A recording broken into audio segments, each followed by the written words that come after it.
Welcome to Medical Myths, Legends, and Fairy Tales. I'm your host, Dr. Alan Christianson. Look, you know that between the latest online fads and the crazy media headlines, it's easier than ever to get confused about your health. And you and I just want to feel better and live longer. We want to know what works. And we can't wait for further studies. We need to make decisions today based on the best evidence we've got. Well, that's exactly what this show is here for. So let's get to it. Welcome to Medical Myths, Legends, and Fairy Tales. I'm your host, Dr. Alan Christianson. GLP-1 inhibitors, big topic. Ozempic, Wegovy, Saxenda. Lots and lots of excitement about them, lots of questions, and some concerns, some legitimate concerns. My dear friend Marcelle has been voicing concerns about some of the risks and side effects that haven't gotten a lot of attention. She's the founder of Women to Women Healthcare, and she's actually one of the first to offer integrative healthcare in the area of women's health. She and I are going to talk about the use of these meds, when they're appropriate, when there may not be, what are some natural options that might be better for some people. And if you're curious about them or considering them or just want to learn more, please enjoy this episode. Marcelle's a great resource, and I had a great time speaking with her about this, and I think there's some good insights to be had. And here I am with my dear friend Marcelle. How the heck are you doing? I'm good, thank you. Yeah, it's been a hectic year, but I'm good. Leaves are off the trees now and ready to rock and roll for the winter time. Did that just happen pretty recently for you? It really did. What's interesting is that this year it was gorgeous. The trees were just more spectacular than I've ever imagined they were. And they just started coming down. So I'm out there with my leaf blower every day. That's funny. Ours just stopped falling about probably 3-4 days ago. So I logged about 6 hours with the blower and the rake yesterday. And I know. I don't usually do a ton of it until they're all down. It's like, what's the point? Exactly. Yeah. So excited to talk about this. We've bumped into each other and realized that we shared an interest in this topic. So yeah, you're going to talk about the GLP-1 meds. For starters, can you just give us up about, what these are, why they're so much in the media right now? And yeah, the GLP-1 is a glucagon-like peptide. And what it really does is it really suppresses our appetite. We produce a lot of it ourselves in our stomach. And it kind of gives us the kind of the little notion that we're full. Now, what we saw with people that are diabetic is that it decreased their appetite, and it really significantly, for some, help with weight loss, not for everyone, which is really an interesting concept. Huh. So what happened after that is that, and we also see for some people that are diabetic, there's a threshold. There's a point in which they lose weight and then they don't lose any more after that. And now we're seeing everywhere all the amazing benefits of these GLP-1 agonists. Now, what's interesting is that when people are obese and also diabetic, they don't have as many receptors. So they have higher GLP in their system, which is kind of an interesting concept. So when we use the agonists, we just increase that a significant amount. Now, where it gets into trouble is those people that are not diabetic. Because what we don't have is any research to show what are the long-term impacts of these medications for people that don't have what we call metabolic inflexibility. You and I know that people that are diabetic have a cascade of problems, including inflammation, the higher their blood sugar. They've got lots of other issues that we worry about. And it seems as though on these medications, many of those things are helped. Now we go to the people that are not diabetic. And what are we finding? Well, this is very interesting.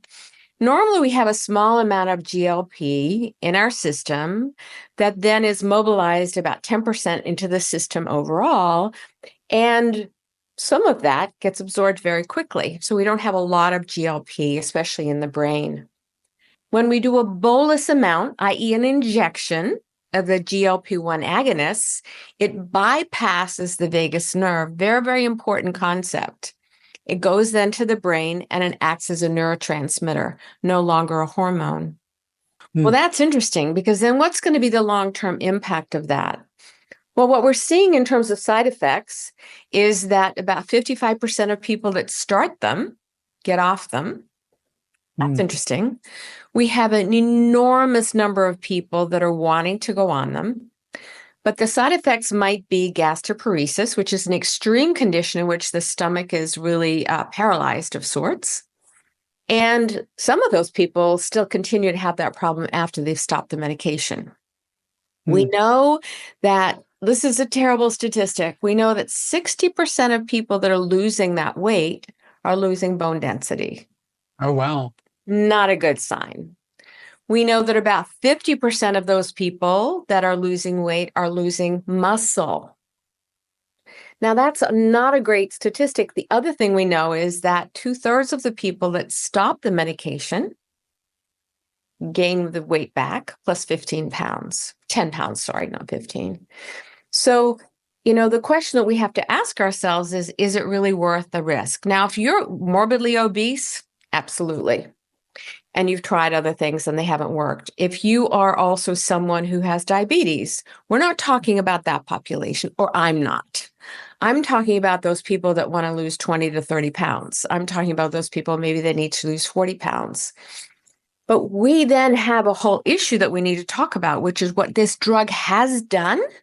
It's helped us understand that there's a neurotransmitter or brain function that's going on for some of these people around the notion of food and their appetite control. You and I also know that there's a relationship between emotion and food too, but sometimes we have to work with the neurotransmitters in order to really overcome that particular issue. So am I majorly concerned about all these people being on the GLP-1 agonists? I really am. And if we do a deep dive into the biochemistry, it looks as though on the other end of this, people will become more metabolically inflexible when they weren't when they went in, and also probably insulin resistant, which is a pre-diabetic condition. So it's like we got somebody who was not there, and have we created then more of a monster for ourselves? And I think that we have if we look at straight biochemistry. Well, and one of the stats that you cited certainly suggests that, just the fact that 2/3 of people will end up regaining more than they lost. That's worse than a coin toss. And I kind of relate to all of this because I certainly, as a young woman, really struggled with weight. And, as a woman, it's like, how do I kind of keep that weight down? You guys have a little bit different scenario than we do. But nonetheless, I hear Not all of us. I know. I hear that voice, and I think that, we women have also been objectified, and we've bought into that notion of how we're supposed to look. So it's so filled with so many different things that we have to unpack. But the biggest concern I have is if somebody goes in relatively healthy, but, 20 pounds, 30 pounds overweight, and they come out of the other side, number one, gaining the weight back most of the time, and then they have to stay on it for the rest of their lives. The expense of that, and we have no data to show us what's going to happen if they stay on these when they were not diabetic to begin with.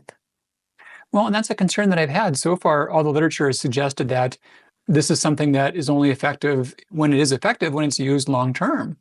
And yeah, side effect rates, we don't have data about how they will change with long-term use. We absolutely don't. And we do know that there's a number of other side effects. Your risk of going blind is also increased. Oh, wow. Excuse me?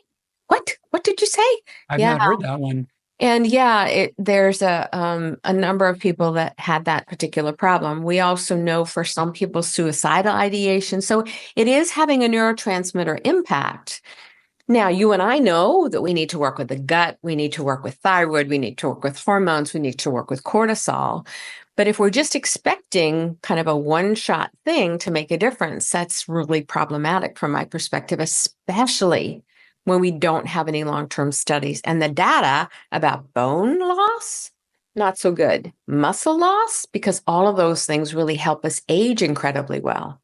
So it's really a significant concern that I have for people. Again, we're not talking about diabetics and we're not talking about the morbidly obese, but it's not, I don't have a lot of hope for this long-term in regards to that. What are your thoughts about the whole marketing process between the pharmaceutical companies and a lot of influencers who are very passionate about these? People have heard this message quite a bit, that these are as if they're a very easy, safe solution. We've made mistakes before. Fen was an example of that years ago. Yeah. We thought that was the magic, potion. There is no magic potion. And I think that, unfortunately for some people, it's a little bit different. Some people have food sensitivity. Some people have neurotransmitter issues. Some people have cortisol problems. Some people have thyroid problems. We have to have somebody that kind of looks at the whole picture. And then also our emotional stories. What I say to people is your issues are in your tissues. We know that historical stress, the body doesn't know the difference between present day and past unless you work that through in whatever mechanism you use, including trauma work. So it's not just a simple solution for people. And it's interesting because one of my girlfriends has several of her friends are on Ozempic. And they go out to dinner and they're having French fries and they're having, bacon and eggs. And, not that those are necessarily bad foods, but they haven't changed the kind of food that they're eating. And those of us in functional medicine know that plays an enormous role in the integrity of our body and our health, longevity-wise, telomere length and a number of other things. So I'm not sure it's going to help with life expectancy. They might be skinny, fat people on the other side of this. Not much muscle, less fat, but in comparison to muscle, that ratio is probably going to be off as well. So it's a huge problem from my perspective. And what are you seeing in terms of just patients, the public, the interest that you're seeing? Is this going well beyond those who are in the groups that they're recommended for? I think that's happening, but yeah. Hands down. For many places, they're following very strictly by the BMI ratio. And there are other places that are not, which is they need to lose 10 or 15 pounds. They're doing, and I don't mean to bash telehealth because I use telehealth and I've used it for years. But to have a telehealth conference with someone when they're not really seeing you, they're not doing BMI measurements, they're not doing any of that, and then giving you some of these medications that are expensive. It's not cheap. I don't think that's really good quality medicine. And you and I know, before us, and when I see somebody and I do telehealth, I've got a 47-page questionnaire on everything in their life. What was their birth like? What was their childhood like? I mean, I'm really looking at everything. And if we don't do that, what are we doing? What are we doing? And are the industries making a lot of money? You better believe they are. You better believe they are. And that's the sad news is if we look at some of the work from Callie Mead, I don't know if you know who he is. He's a whistleblower that was part of the pharmaceutical industry, and his sister is a physician, and they're both speaking out about, what we're seeing in terms of big pharma and big, money makers. And it's unfortunate because if we look now at the pharmaceutical industry, they are absolutely going to be interested in pushing these products. And now we've got Wegovy, we've got Zepbound, we've got Trizepatide, we've got lots of other things that are coming out, including pills and things like that. But you and I know there's no magic to this. It's figuring out for that person what makes them unique. Is emotion driving that? Is cortisol driving that? What about the gut microbiome? We know from fecal transplants that if you have they did a study in Boston looking at if somebody's thin and we do a transplant for somebody that's overweight, they actually start losing weight. Excuse me? Just by changing the microbiome? Yeah. So it's not just as simple as, well, it's GLP. That's what we know the answer is. And GLP agonists, we're going to conquer this obesity issue. It's not that simple. One concept I heard that is applicable to almost any symptom or health condition was about just the idea of how many concomitant biochemical pathways are occurring in the body. And last count I heard was like 9,400 and something. There's a lot. And they're all interconnected to some degree. So whenever we change one pathway, we're influencing the whole thing. And it's always been the goal to say, well, which is the one thing that's off? And there's few examples of that have been successful. It's so often multifactorial. And absolutely. And that's the part that makes me so sad because so many people are jumping on the bandwagon. And every time you read, I get all the alerts on semaglutide and weight loss. And I get 2 and 3 a day. in terms of this, that, and the other. And the bad news is there's 162 deaths absolutely attributed to the weight loss drugs. Oh, And at wow. the time of the most recent one, there's 10,000 adverse event reports, serious adverse events. Wow. So, and is everybody reporting? Probably not. They're probably stopping Sure. their medications and so on. So, that's not great. Granted, there's thousands and actually millions now of people on them. So perhaps that statistic doesn't look that big to you, but nonetheless, it's a risk. Are we going to change our biochemistry in such a way that we can't, kind of get it back? Not such a great idea.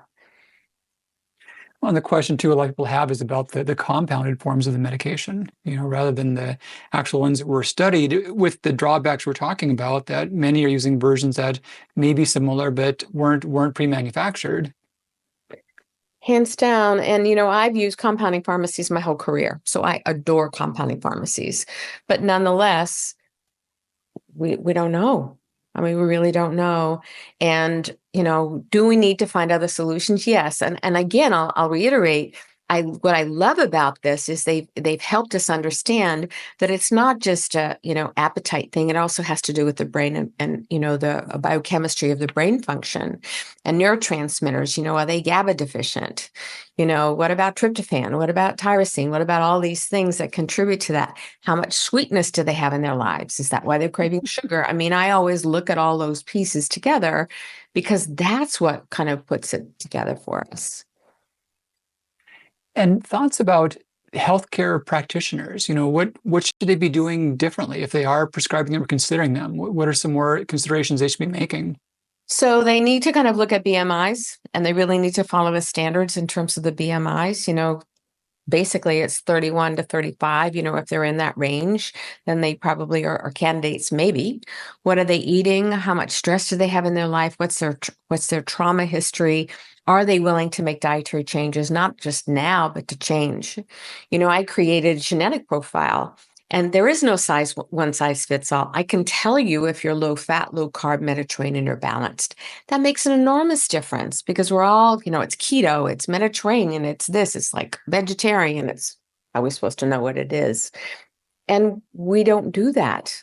We just say, go on, 1,200 calorie diet. That does not work for women. And calories in, calories out is not the concept that works. We know that now. And many women are under eating, not overeating. I had somebody in my program because I have a weight loss program, and she was going to the gym 2 hours every single day, counting Mm. points, macros, everything. And I used kind of the plan that I have with the homeopathic drops, and she's down 46 pounds in 12 weeks. It is Wow. possible. And now she's kept that weight off because she knows what she's going to eat on the other end. So there are other avenues. The question is, why have we become so addicted to this notion that Ozempic is the answer for all of it? It is for diabetics. It is for morbidly obese, no question. I mean, Oprah is very, very outspoken about it, that it took the noise of food away for her. Then, that tells us a little bit more about brain function, but it's not the answer that we want it to be. It just isn't. Well, talk more about the program that you have going on right now. How long has it been in place? And Sure. So, back in the day, do you remember HCG? Like oh, of everybody course, was using of course. HCG, and the weight loss was unbelievable, and this book was amazing. Then he went to jail, but it was incredible. So that notion I was intrigued by, that if we can do something homeopathically to suppress appetite and stop cravings, what does that mean for women? So I created a homeopathic drop when the FDA no longer, was allowing people to use HCG. And I used homeopathy in the best sense of the word to help people with cravings. And also, I just got it registered with the FDA, and I have a homeopathic pharmacopoeia because we are going to go national with this concept so that I can get the same results with the homeopathic drops. They decrease cravings, they stop the noise of food, they decrease inflammation, and they decrease your hunger. So that I have then 12 weeks to work with people to look at, what is it about the food? Do you have a dairy allergy? Do you have a gluten problem? What is that? Because it's mostly protein, vegetables, and fruit that I have. So it's like an elimination diet. And 99% of my people lose 20 pounds in 6 weeks, which is a motivator for people because women are tired of, I lost a pound this week and I went out and I had a drink and I gained it back kind of thing. So it's an option for people, but then we do tons of education about what foods are good for them. Let's use a water filter. Let's use a filter on your shower. Let's decrease the amount of toxicity you're exposed to. What about the mercury in your mouth? All of those things contribute to all of the, as you know, you do all of this, to the disarray that goes on physically for people. So that's my way of making a difference for women because they want to lose the weight. I get it. They want to look better, feel better, have their cholesterol come down, their blood sugars come down, and know what to do long term to keep it off. And unfortunately, we don't have a plan that is used for Zepbound or Ozempic or any of them. We're just going to be less hungry. Just eat a healthy diet. Well, you and I know that the food pyramid is upside down. That we should be doing more vegetables and fruits and less in the way of no processed foods if possible. And when I look at carriages, when I go grocery shopping, that's not what people are doing. So it's very effective for those people that want to get the weight off, but at the same time, know what to do for the rest of their time, which is how do I eat so that I keep the weight off and don't have to always be on another diet. I call it my last diet reprieve for women, that you don't have to count points and macros and everything else. You talked about the carriage of the food cart. I remember talking to people all the time about discussing diet and what have they had recently, and most people would say that yesterday was unusual. Here's what I had yesterday, but that was unusual. It's probably not. And then we have to kind of look at, and that's where I get into, for so many women, they're multitasking. It's so stressful these times that we have in front of us. And is that's what they're doing for sweetness in their life? Is that what are they craving sugar? Do they have a yeast issue in their gut? Where are all these issues coming from that might be problematic for people? And we can help them figure it out. It's just not a matter of this is what you do. You take the Ozempic and you won't be hungry. And it is true. I had a patient who came in to see me because she was looking at, I have a control light in my office. And she lost 50 pounds. She was ecstatic. She took out a loan to do the program. She stopped the drops because she couldn't afford it anymore, stopped the Ozempic. And she gained 15 pounds in 3 weeks. And she was mortified. She was vomiting every single day for 12 weeks. Wow. So, and I felt so badly for her because it was like, and now the weight was coming back on as quickly. And I would say to women, if they came to see me, I'd rather you stay where you are than if you go up and down like a yo-yo like that. So she had gone into massive debt, and then the side effects, she couldn't stay with it. Yeah, absolutely. Or started eating. Well, here's the thing. She ate a meal every 2 days. Oh, wow. So, physiologically, that's not so great for her either. It's going to cause incredible problems for people. And, I think women are sick of hearing, well, eat your vegetables, have your protein, but you got to make your food fun. If you don't enjoy the meal you're having, it's like you're on a diet your whole life. I made this amazing dish last night with broccoli and some nutritional yeast and, a little almond flour. It was like, wow, this is amazing. And didn't take any time at all. It was really, really fast to do. So there's fun ways to make things that are healthy too. I used some yeast last night as well in a dish. Made up a meatloaf of sorts. I had some lean meat, but also some lentils, some barley flakes in that instead of the breadcrumbs, and some yeast for flavoring. And yeah, it came out really good. And oh yeah, I mean, and they don't have to take a long time. I mean, you can get a glass air fryer now that doesn't have the metals and all that stuff in it, and you can cook your chicken in 15 minutes. It doesn't have to be all fancy. You can get fancy in them too. So it doesn't require more time, which is what so many people are so constrained with is not having enough time to do this. So it's an issue. So the drops, what's in those? How do they work? I'm curious. Yeah, no, thanks for asking. So there's 15 different types of homeopathics. It's literally only homeopathy. And because I'm kind of looking at using kind of the FDA criteria that I need to support, I developed a pharmacopoeia. So it's considered a drug, homeopathy. I don't know if you know that. And so I can make drug claims, i.e., it decreases appetite. And I'm sorry, some might not be familiar with the term. They might have heard it. Can you just expand upon the idea of homeopathy? Or Sure. You know what's so interesting is homeopathy's been around for hundreds of years in Europe. And homeopathy, if you take your homeopathics to a regular pharmacy or to a lab, they would say there's nothing in it. There's no ingredients. It works on a very, very different way. It's what we call the etheric body, and it is extremely effective. I used homeopathy when my kids were little for all kinds of things. People have probably heard of arnica or rescue remedy. Those are all homeopathics. And it comes out of Germany. Many of the old time doctors were using those kinds of things to help with inflammation, to help with memory, to help with depression, anxiety. And so that information's been around for hundreds of years before many of the medications that we have.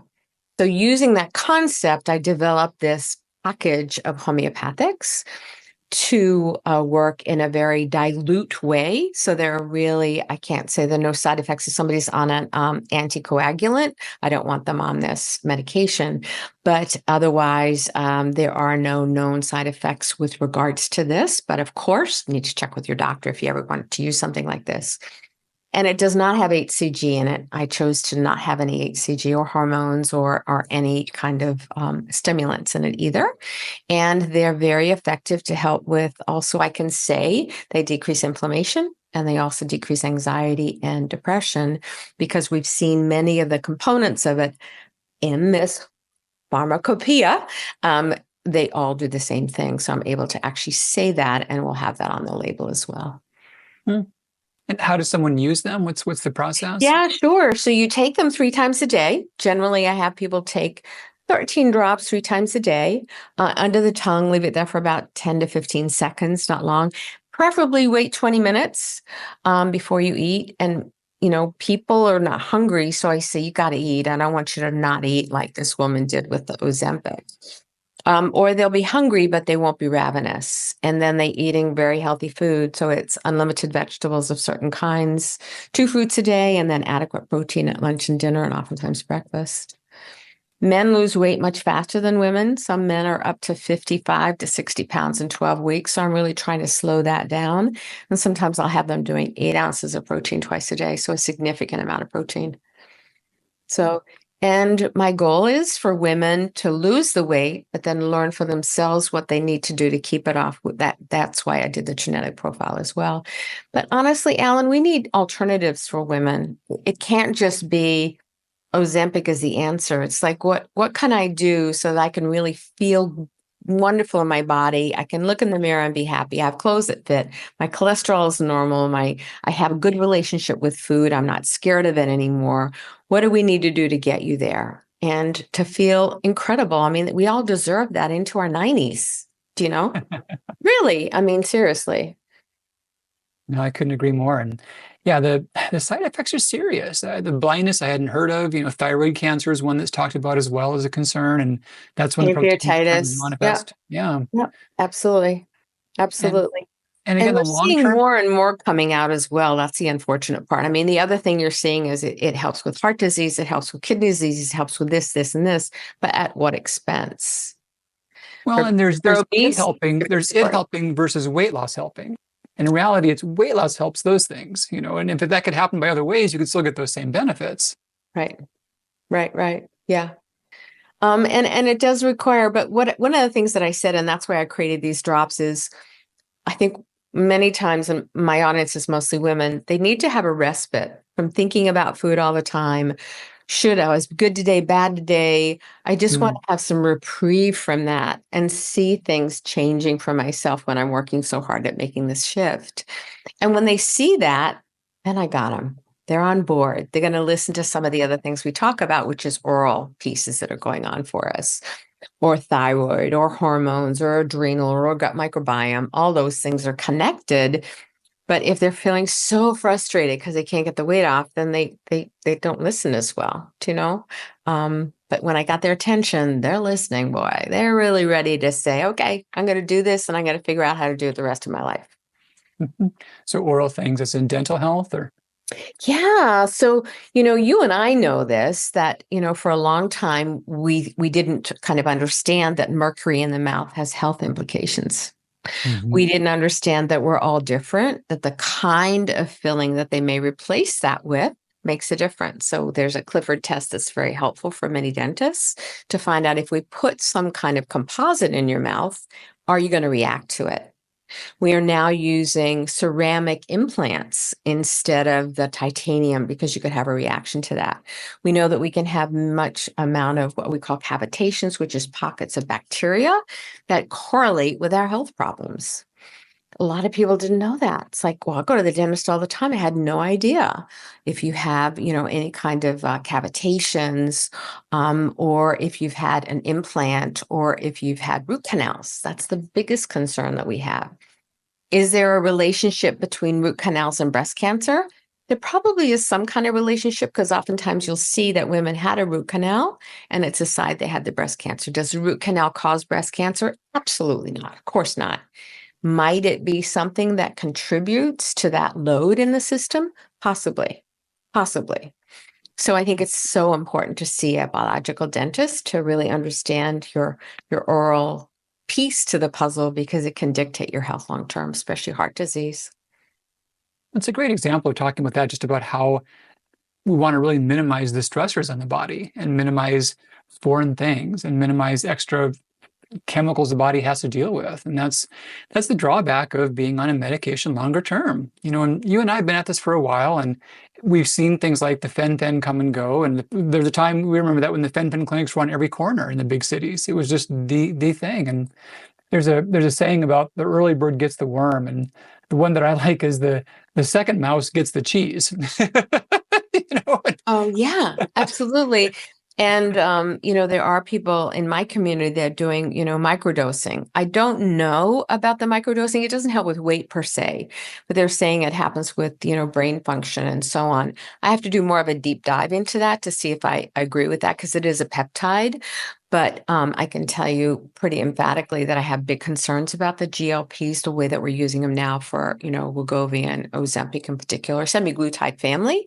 That it is we're going to find out probably in 5 years it's problematic for people. And then what do we do? Right. Yeah. So that's been helpful. So many are feeling drawn to these or pushed to these because of marketing or because of excitement from others. And to recap a few things you said, if someone does have pretty elevated BMI, well over 30, they're diabetic, maybe a consideration. But otherwise, I think it's not indicated. It's quite simply not shown to be useful for them. Yeah, I would agree with that. But let me define that differently. It might be useful because it suppresses their appetite. And it might be useful then because they start losing weight. But the big question is going to be at what expense?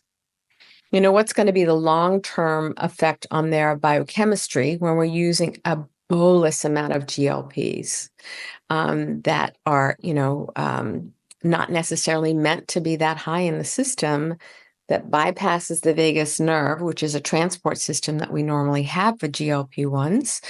And then it becomes more of a neurotransmitter. What's that doing to the system long term? And then suppresses appetite so that you're not going to be as inclined to, have that variety of foods that you're wanting. So I have major concerns. There are some of our contemporaries that are using it, very specifically only for 12 weeks, won't do it longer. They have to follow these guidelines. But the question for many people is, are they? And what are their statistics long term? And how many people are they enrolling versus the number of clinics that we have? And people, honestly, Alan, are making millions of dollars with the clinics that they have. Sure. Absolutely true. Yeah. Well, we've been in this for the long game for some time, and yes, we have. You and I have. A lot of fads and opportunities we've seen come and go. And it's so true. It's so true. And we're steadfast in saying, look, we need to make some changes. Don't do it this fast, quick way. Do it in a way that's, I don't want to say holistic. What I want to say is, find a way in which It's not a bad, it's not a food that bad you word. love. Maybe it's been overused, but it's not a bad word. You're It's looking at many not. It's facets. not. I know. But, I think for women, the part that's so important is have food that you love. Make food exciting. Have the environment of that meal be something in which you really kind of are understanding that you're nourishing this amazing body of yours. We're good about getting our cars cleaned and doing tune-ups and changing the oil and putting the right kind of gas in our car. Well, that's what we need to do ourselves. And a lot of times we don't do that because we're too busy or whatever we're doing. The drops, the program, these are available now? They're still in the works? They are. No, they're available now. I mean, generally what I like to do is to talk to people so they can go to my website and actually book a time to talk with me. So we can kind of find out which would be the best fit for them because we have different levels of the program, including tons of coaching if they're interested. So yes, and then we'll probably be going to market. The name's going to change. It's called Drop 20 now. And the name that we have that we got is called Apetrol 20. So it's really appetite control. And we'll be doing a new, website and all that kind of stuff for it as well. So after we get the FDA to approve us here. You said you did, or you're going to? No, we're in the last stages of that are going to be, they're going to look at the website, they're going to look at our wording and the packaging of the drops. And then we're out to probably within the next 2 months out to launch nationally. Okay. Well, that's great. Yeah, well, I'm trying my best to kind of give options for people that don't have to be the Ozempic and, Trizepatide. So. Well, and specifically to stop the food noise, specifically to decrease appetite, make that easier to be. Absolutely. Yes. The food noise piece is huge for women because should I eat this? Should I eat that? Am I bad today? Good today? It's like so confusing for so many of them because they've been on every diet known to man and womankind alike. I'll be sure to put links to the resources in this and put some notes about who are the best options. But this is great. Appreciate what you do and glad to share your perspectives on this. Yeah, absolutely. I'm thrilled to share them too with the world because I think they're hearing a lot of noise about how good they are. They're not hearing the other side.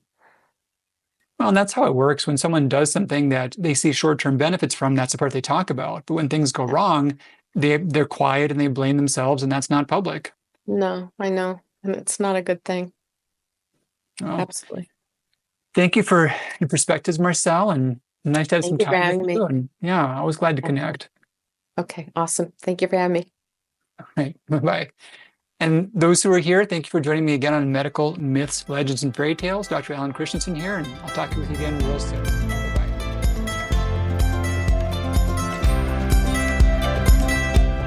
Hey, Dr. Christianson here. Thanks so much for joining me for another episode. Is there a topic you'd like me to cover? I'd love to hear from you. Just go to Dr. Alan Christianson on Facebook or Instagram, write your question, and use the hashtag Medical Myths. Did you find this show helpful? If so, please take a minute and leave us a rating on iTunes so that others can know. Thanks much. I'll be back with you real soon. Bye-bye.